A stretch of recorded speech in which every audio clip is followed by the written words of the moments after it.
Hi అండి. నమస్తే. My beautiful family అంత బాగున్నారు కదూ. మీ సుశ్రువాణిలు బాగుందండి. వర్షాకాలం వచ్చేసింది. ఇల్లు, మన చుట్టూ పరిసరాలు ఎంత శుభ్రంగా ఉంచుకున్నా మురికి నీరు ఉన్న చోట ఈగలు, దోమలు విజృంభించేసి బ్యాక్టీరియా, ఫంగస్లు, జ్వరాలు, దగ్గులు, జలుబులు, కలుషితమైన నీటితో డయోరియా, పైలేరియా ఇలా రకరకాల సీజనల్ వ్యాధులతో పాటు చర్మ వ్యాధులు కూడా దండయాత్ర చేసేస్తాయి. ఇన్ని రోజులు ఎండలకి ఒడియాల్లా వేగిపోయాం. కురిసే వానలతో వాతావరణం చల్లబడి మనసుకి హాయిగానే ఉంటుంది. ప్రకృతి కూడా జీవకళతో పచ్చగా అందంగా ఉంటుంది. ఇవన్నీ ఒకవైపు అయితే మరోవైపున పైన చెప్పినవన్నీ చుట్టుముట్టేస్తాయి. ఇప్పటికే కొన్ని ప్రాంతాల్లో వైరల్ ఫీవర్లతో హాస్పిటల్స్ నిండిపోతున్నాయి. ఇవి ఇంట్లో ఒక్కరితో వదలవు. ఇంటిళ్ళపాతని ఒక చూపు చూడాల్సిందే. ఇటువంటి వాటన్నిటిని తప్పించుకోవడానికి ప్రకృతి మనకొక గుడ్ హెల్తీ బిట్టర్ చెట్టునిచ్చింది.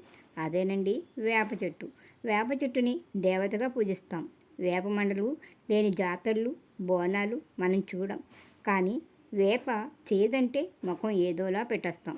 ఎంత చేదైనా మనకి మాత్రం చాలా మంచి చేస్తుంది రండి. వేప చెట్టులోని చిగుర్ల నుండి వేర్ల వరకు ఎన్నో మెడికల్ వాల్యూస్ ఉంటాయి. అలాగే వేప తనలోని ఔషధ గుణములతో మన తల వెంట్రుకల నుండి పాదాల వరకు అద్భుతంగా పనిచేస్తుంది. మా చిన్నతనంలో మా పెరట్లో ఉన్న చెట్టు పుల్లలు కోసిచ్చి వారానికి 3 సార్లు బ్రష్లా చేయమనేవారు మా నాన్నగారు. ఆ చేదుకి ఇష్టం లేకున్నా ఆ పుల్లలతోనే చేసేవాళ్ళం.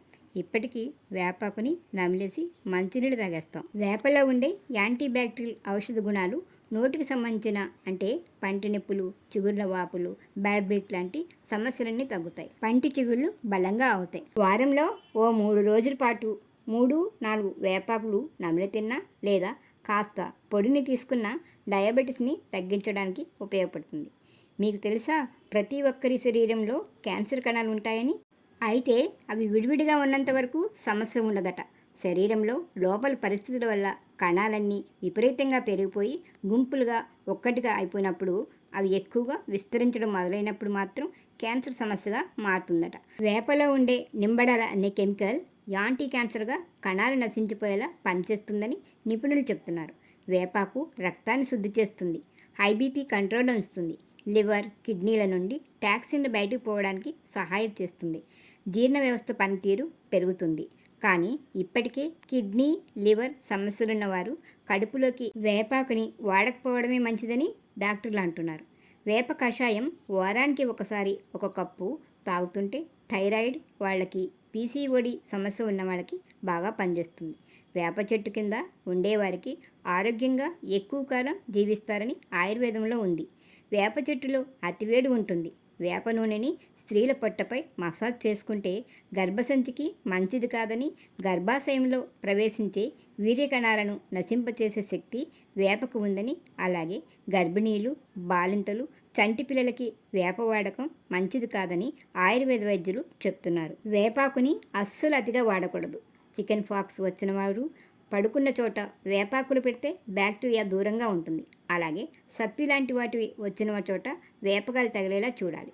కీళ్ళ నొప్పులున్న చోట వేప నూనె రాస్తుంటే నొప్పుల నుండి ఉపశమనం కలుగుతుంది. వేప నూనె తలకి పట్టిస్తే తలలోని పేలు దెబ్బకు పోతాయి. ఈ నూనె ఒంటికి రాసుకుంటే తామర త్వరగా తగ్గుతుంది. ఒక చిన్న స్పూన్ వేపాకు రసంలో రుచికి సరిపడా తేనె కలిపి కొన్ని రోజుల పాటు తీసుకుంటే ఎలాంటి చర్మ వ్యాధులైనా తగ్గుతాయి. వేపాకు పేస్టు కాస్త వేడి చేసి రాస్తే పుండ్లు, గాయాలు తగ్గిపోతాయి. అప్పుడప్పుడు వేపాకుని నీటిలో బాగా మరిగించి ఆ కషాయాన్ని 3 స్పూన్లు పిల్లలకి ఉదయాన్న తాగిస్తుంటే పొట్టలోని నులుపురుగులు పోతాయి. పిల్లలు హుషారుగా ఉంటారు. ఈ కషాయం తాగడం వల్ల ఆకలి లేని వారికి ఆకలి పుడుతుంది. వేపాకుని తినే అలవాటు ఉన్నవారికి జ్వరం అంత త్వరగా రాదు. ఈ వానలకి కాలిపగుళ్లతో బాధపడేవాళ్ళు మెత్తగా నూరిన వేపాకు పేస్ట్లో కాస్త పసుపు, కొబ్బరి నూనె లేదా ఆముదం కలిపి రాస్తే పగుళ్ళు తగ్గుతాయి. వేపాకుని నేతిలో నల్లగా మార్చి దాన్ని మిక్సీలో పేస్ట్గా చేసి రాస్తే ఎటువంటి మొండి పుండ్లైనా తగ్గిపోతాయి. న్యాచురల్ ఆయింట్మెంట్ అన్నమాట. 2 స్పూన్ల వేపరసంలో సమానంగా నీటిని కలిపి తీసుకుంటే అధిక బరువుని సహజంగా తగ్గించుకోవచ్చని, రాత్రిపూట నీటిలో 3-4 వేపాకులు వేసి ఉదయాన్నే ఆ నీటిని తాగడం వల్ల ఆర్థరైటిస్ తగ్గించడంలో సహాయపడుతుందని ప్రకృతి వైద్యులు చెప్తున్నారు.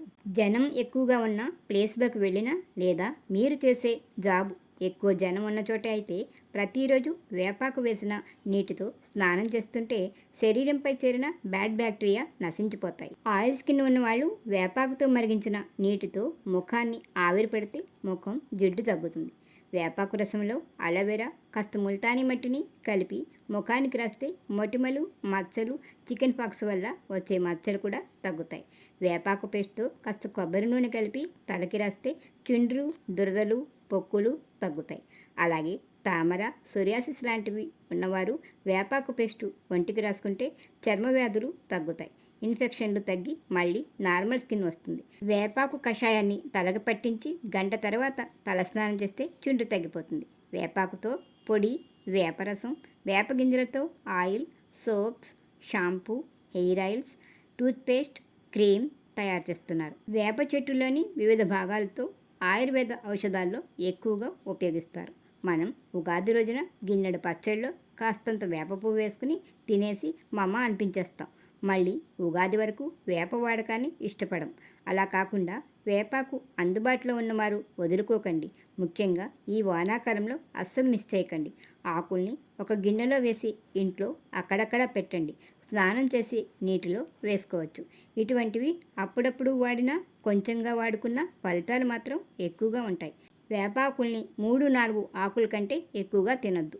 ఎక్కువ రోజులు కూడా వరుసగా తినకూడదు. వేపాకు తిన్నప్పుడు నీళ్ళు ఎక్కువగా తాగాలి. విన్నారుగా, చేదనుకునే వేప మనకెంత లాభాలిస్తుందో. వీడియో నచ్చితే లైక్ ఇవ్వండి. ఛానల్ని సబ్స్క్రైబ్ చేసుకోండి. వీడియోని మీ మిత్రులకి షేర్ చేసి నన్ను ప్రోత్సహించండి. మరొక వీడియోతో మళ్ళీ కలుసుకుందాం. అంతవరకు సెలవు మరి. నమస్తే.